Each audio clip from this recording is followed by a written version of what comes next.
So I played a bunch of Quake recently, and I figured I'd make a video talking about it, because Quake is one of my favorite games, and its importance on the industry just can't be overstated. How we doing? Radio Geek here, and if you haven't already guessed, this video is about Quake.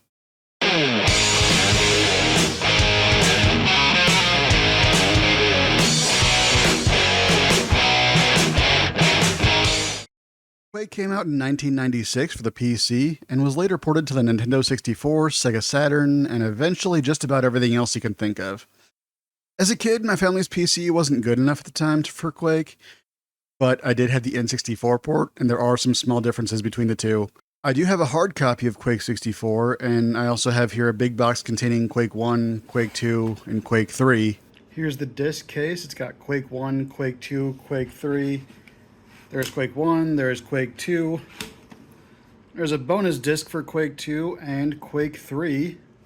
Instruction manual for Quake 3. Doing this one-handed is always very difficult. You get the idea. And a Quake 4 poster. We're going with Night Dive's remaster here because it's just so good. When you start a new game, you're hit with theme music by Trent Reznor, and you're put into a room with 3 corridors. This is the difficulty selection room. I don't know why they did it this way. They could have easily just went with a menu options, but it's cool. The game is full 3D, and they really wanted to show that off. Gone were the days of sprites and weird hacky bullshit that gave you the illusion of 3D. This was the real deal, and it was fast. Anyway, there's your typical easy, medium, and hard, and then there's the hidden nightmare skill. Pick whichever one you want, and you're put into another room. The game puts you in so many rooms, you'd think Ryan George was involved. We should put you in a room. I'm already in a room. No, this would be a different room. This is the episode selection room. It's not quite a hub area, but it serves the same basic function. The game has 4 episodes, starting from the left and moving on. The first level of every episode is a tech-based level with grunts, enforcers, and zombie dog things as your basic enemies. Work your way through that level towards a slipgate, which will take you to one of 4 different dimensions, depending on which episode you're on. Your goal for each episode is standard FPS fare for the time, fighting your way through the levels, collecting colored keys, this time gold and silver, get the rune at the end of the episode, and move on to the next. At the end of each episode, you get a little text crawl that badly explains the badly written plot, but if you're playing an old school boom shoot for the story, you're gonna be disappointed. Notice I didn't say anything about bosses. Yeah, we'll talk about that. You don't start with a pistol this time. Instead, the game sees fit to give you a shotgun right away. It's better than a pistol would be, but the enemies in this game are so bullet spongy that even the basic shotgun is kinda crap. See, since this game was full 3D, they couldn't put as many enemies on the screen as they could have in Doom without the game just running like absolute dog shit. So to compensate and keep the game from being way too easy, they just made every enemy harder to kill. Even the super shotgun is kinda crap. In Doom 2, it was pretty much your I win button, but in this, it's just kinda meh. It takes care of grunts and dogs easily enough, but anything more takes a few hits. Even an ogre takes about 3 or 4 hits with the super shotgun to kill it. There's also the nail gun, which shoots out nails that are precisely 9 inches long, and the super nail gun, which is obviously far more effective, but eats ammo faster than a fat kid eats cake. You also get a grenade launcher, which exists because John Carmack thought it would be cool to have a bunch of stuff bouncing around the map, and he was right, it is. There's also the rocket launcher, which takes the same type of ammo, but behaves exactly how you would expect a rocket launcher to behave. It's a rocket launcher, what are you going to do? Finally, there's the Thunderbolt, and that's not another crappy Marvel movie, that's a lightning gun. It makes quick work of even the toughest of enemies, but it too is an ammo hog, and don't use it in water. Just trust me on this one. Oh, right. There's also the axe, your melee weapon. I kind of forgot about it because it's shit. Play your cards right, and you'll never see it. It's not worth talking about. All these things are vehicles for the destruction of... Well, I'm not sure what to collectively call all these things. In Doom, it was demons. In Quake, it's something else entirely. Beyond your normal grunts, enforcers, and dogs, which are pretty much just corrupted versions of soldiers and, well, dogs, there's the previously mentioned ogres with a grenade launcher and a chainsaw. There's the Knight and the Death Knight, the Death Knight being the tougher of the two, having not only a melee attack, but also this ranged magic missile kind of thing. There's the Scrag, which flies around and shoots some green shit at you. They're pretty easy to deal with. The zombies also throw some shit at you that I'm not convinced isn't just, actual shit. And they have to be jibbed to be killed, but again, they're easy to deal with. The Fiend, though, these fuckers charge and jump at you and will absolutely rip you to shreds. To shreds, you say? Stay away from them and hit them with nails or rockets. And speaking of rockets, the Shambler is resistant to rockets. This big fucker has a strong melee attack and a lightning attack. It's one of the tougher enemies in the game, but if you can bait its melee attack and back up before it hits, you can take it out easily enough. Boars are these three-legged dudes that don't move around much, but fire homing spheres at you that'll explode in your face. They're harder to avoid than rockets from a Revenant, forcing you to take incredibly tight turns to get them to crash into a wall. They suck, but they're far from the worst enemy in the game. The rotfish are just annoying fish that aren't worth talking about, but then there's the spawns. Fuck. Spawns. I always say there's one enemy in every game, especially these old school boom shoots, that when they show up, all enjoyment of the game just goes right out the window. And that is the spawns. These incredibly irritating jello things bounce around erratically, so they're incredibly difficult to hit. And they explode when they die or when they come into contact with you, doing a shit ton of damage. I hate everything about them. No redeeming qualities. And about the bosses in the game, well, there aren't any. Not really. At the end of each episode, there's a rune to collect, usually guarded by a couple of Vors and or Fiends, but that's it. The end of the first episode has this big dude named Cthon, but it's not really a boss in the normal sense. It just stays in its lava pool thing, throwing lava rocks at you while you're running around hitting these switches to hit it with lightning. You can't attack it any other way. None of your weapons do anything to it. There's no shooting the boss until it dies here. After hitting all the switches 3 times, it goes back into its pool, and you can go into the end teleporter to telefrag it. Even the game's final boss is the same way. That final level really isn't a boss level per se, it's more of a gauntlet through some of the game's tougher and more annoying enemies with a teleporter at the end. If you time it right, you telefrag the final boss, but nothing else you do will work. That's the thing with this game. It's much less shoot stuff until it dies and much more find the right weapon for the right situation. Enemies can fight each other like in Doom, but it doesn't happen very often. I've never been able to make it happen on anything less than hard difficulty, at least not in the base game. There are a slew of power-ups to help you on your way, including your basic medkits that heal for various amounts of hit points. Blue armor is good, it gives you 100 points of armor. Yellow armor is better, giving you 150 points. But red armor is where it's at, giving you 200 armor points and much higher damage reduction than the other 2 armors. There's a mega health pickup too that gives you 100 hit points, up to a maximum of 200. But if you have anything over 100 hit points, your hit points will slowly go down until you hit 100. I do not like that. If you don't want your players to have more than 100 hit points, just don't let them get more than 100 hit points. Fortunately, they didn't do this for the armor, so if you have 200 armor, you have 200 armor. A biosuit will protect you from acid pools and let you breathe underwater. The pentagram of protection temporarily sets your armor to 666 and makes you invincible, and the ring of shadows turns you invisible for a short time.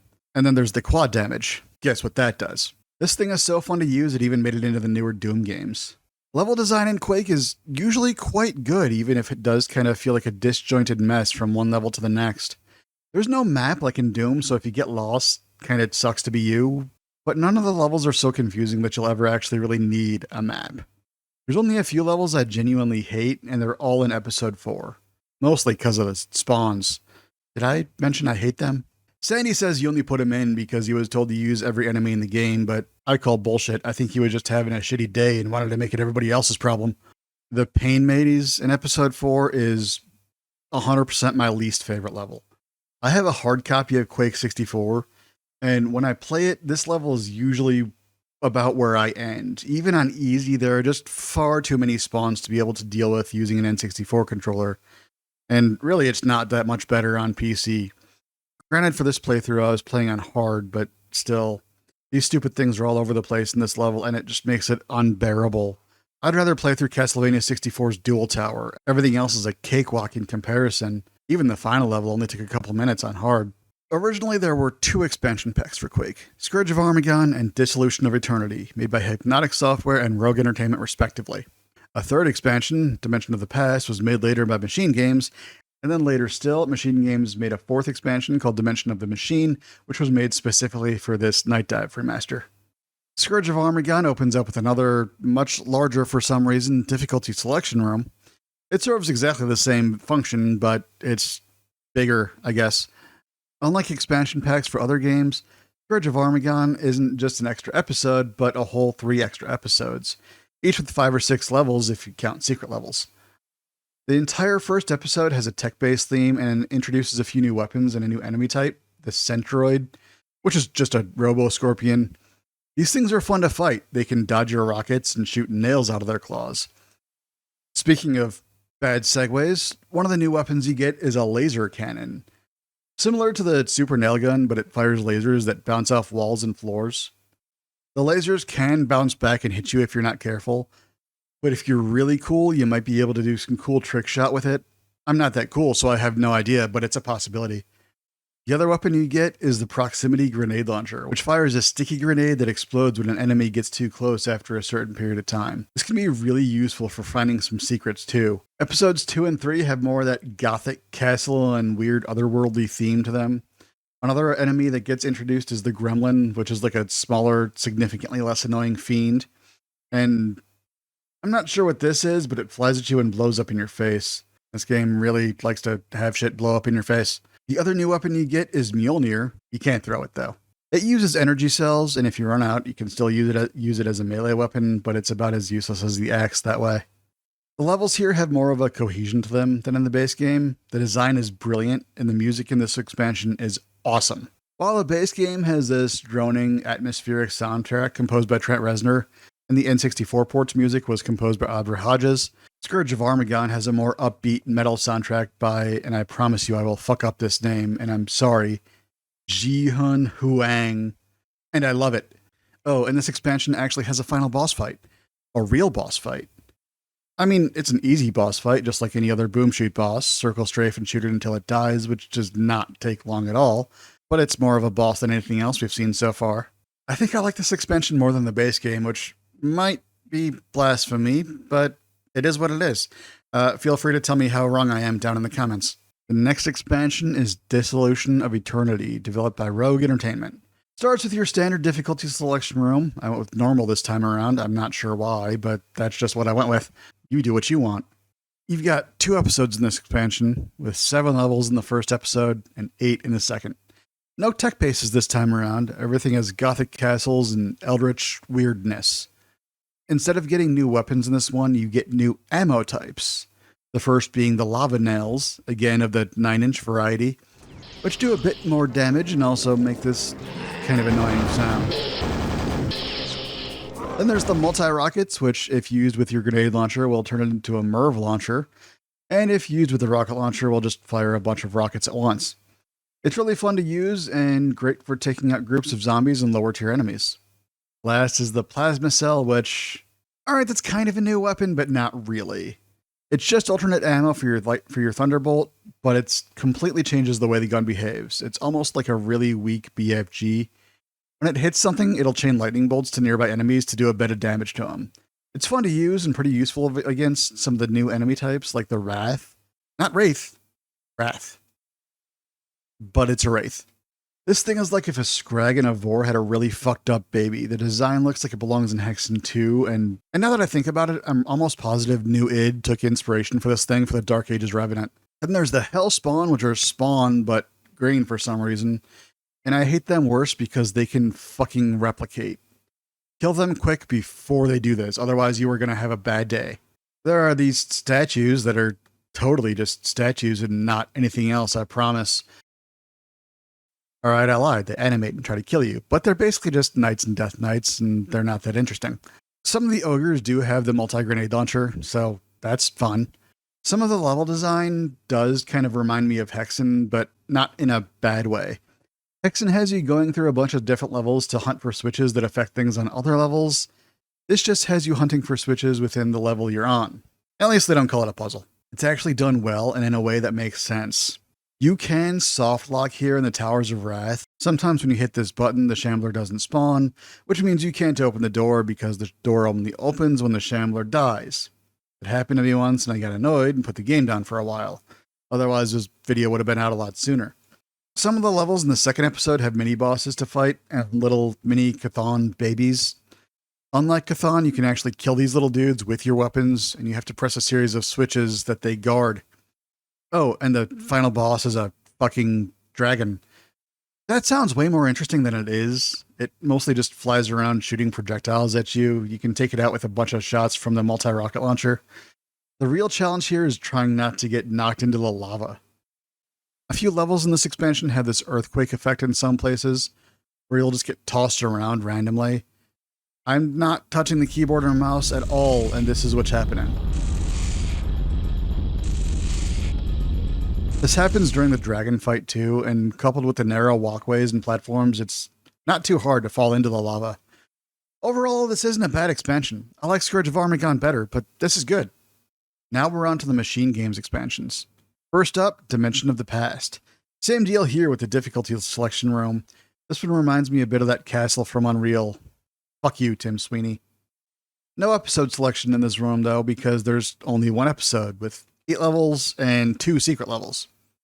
It was developed for Quake's 20th anniversary and was released as a free download before officially being added to the Night Diver Master. Unlike the previous 2 expansions, there are no weapons or ammo types here, no new enemies, no new music. It's really just a collection of new maps. They're good maps, but there really isn't anything I can say that I haven't already said in other parts of the video. No boss fight to end the episode either, keeping much in line with the base game of Quake. And lastly, Dimension of the Machine. This one has 5 episodes, and I'm using that word loosely, because each one only has 2 levels. The first episode has 3 if you count the secret level, but that's it. Again, nothing new here in the ways of weapons, enemies, or music, but the levels are really well done. A lot of them have larger color palettes that just bring each new level to life in new and interesting ways, and it's all very visually appealing. There were a couple levels I didn't like as much, like Hell or Dark Water, which I just thought was unnecessarily and somewhat aggravatingly mazy, but overall, I really enjoyed my time with it. There is a boss fight of this episode, which I can't decide if I like or not. It's Chthon again from the very first episode, but this time instead of hitting some switches until he dies, you actually get to shoot him until he dies. Kind of. You have to use the Thunderbolt on him. The crap he throws at you has way too big of a blast radius, and a bunch of other enemies get thrown into the mix as well. You have to knock him down 3 times. After the first 2 times, you fight through a bunch of dudes to get to a silver and gold key respectively, and then after you've knocked him down the 3rd time, you can get to the exit portal. It's not a bad fight, it just kind of starves you of resources, and I kind of hate that. Great episode, though. Quake still does have a fairly healthy multiplayer scene, with this Night Dive version making online play so much easier than it's ever been. And they included a Horde mode, which I absolutely love. Horde mode was my jam in Gears of War 2 back in the day. It's on every modern platform, and it's crossplay, so it doesn't matter which version anyone has. It doesn't matter if you're on a PlayStation or an Xbox or even a Switch for some reason. More games need that. But even outside of the Night Dive remaster, people have their own custom servers with all kinds of mods for unique experiences. It's neat. I don't think Quake ever had the reputation Doom did, and its development was a mess at the best of times, which kind of caused a pretty big implosion at id at the time. I could talk about that, but you're better off just reading books like Masters of Doom or Doom Guy Life in First Person. The impact, though, that this game had on the industry is immense. It set a standard for 3D gaming, and just about every 3D game you've ever played since has taken something from Quake. It is one of my very favorite games, and I will never not recommend it. Unless we're talking about the Pain Maze. Fuck you, Pain Maze. Anyway, that's it. That's the Quake video. I think the next video is going to be about a canceled PS2 game that recently got archived. You may or may not already know what that is. Like, comment, subscribe, leave a comment down in the thing. Algorithm likes comments, brain likes comments. I got a split. Thanks for watching. I'll see ya.